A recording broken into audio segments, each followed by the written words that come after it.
এই শ্রমিকের উপর ভর করে আলিশান জীবন যাপন করে আপনাদের অধিকার আদায়ের সংগ্রামে আপনাদেরকে সকল শ্রমিকদেরকে ঐক্যবদ্ধ করার আমি আহ্বান জানাই। 30 বছর বয়সে যখন জীবন শেষ, স্বপ্ন শেষের পথে আপনাদেরকে ছাঁটাই করে, মিল বন্ধ করে, লে অফ করে আপনাদের সমস্ত আশা আকাঙ্ক্ষাকে ধূলিসাৎ করে দেয়। আমরা লক্ষ্য করেছি অনেকে মৃত্যুবরণ করেছেন, কাপড়ের কাপড়, অনেকে চাঁদা তুলে আপনারা করেছেন, কাফন দিয়েছেন। শ্রমিকের তো এই দুর্দশা হওয়ার কথা না। শ্রমিক তো কাজ করে খায়, তাদের ন্যায্য অধিকার প্রতিষ্ঠার, তাদের ন্যায্যতা, তাদের বেতন, তাদের যে অধিকার আছে, মানবিক অধিকার, শ্রমিক আইনে যে অধিকার আছে, সে অধিকার প্রাপ্যটুকু তারা পাবে। কিন্তু এই মালিক পক্ষের সাথে আপনাদের কিছু শ্রমিকরা, আপনাদের কিছু দালাল চক্র, তাদেরকে শেল্টার দিয়ে আপনাদের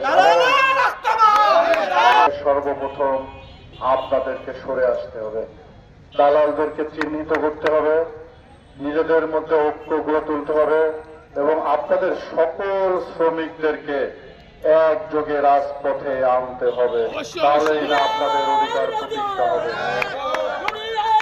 আপনি এই ঈদের সময় একজন শ্রমিক যদি তাদের ছেলে মেয়ে বউ বাচ্চা নিয়ে ঈদ করতে না পারে, এই আনন্দ মুহূর্ত যদি উদযাপন করতে না পারে, এই টাকাগুলো দিয়ে শুধু মালিকরাই তাদের জীবন জীবিকা আনন্দ উৎসব উপভোগ করবে, আর শ্রমিকরা মৃত্যুর পরেও কাফনের কাপড় পাবে না। এই জায়গা থেকে বের হতে হবে। যে কারণে আমি এতদিন পরে আপনাদের সম্মুখে উপস্থিত হয়েছি।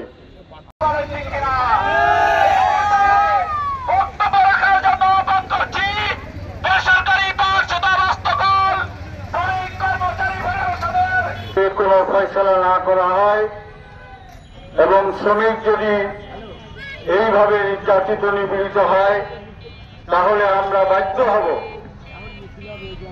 বড় লোকরা ঈদ করবে আর গরিবরা কান্নাকাটি করবে, এটা চলবে না। আমি দল মত নির্বিশেষে সকল শ্রমিক কর্মচারীদেরকে আগামী 27 তারিখ, যদি 24-25-এর ভিতরে ফয়সালা না হয়, আগামী 27 তারিখ সকাল 10টা থেকে আমাদের এই শিরোমণি শহীদ মিনার, এই শিরোমণি এই মহাসড়কে এখানেই রাজপথের পথ অবরোধ হবে। 27 তারিখে এই শিরোমণি সকাল 10টায় শিরোমণি শহীদ মিনারে রাজপথের পথ অবরোধ কর্মসূচি পালনের জন্য আপনারা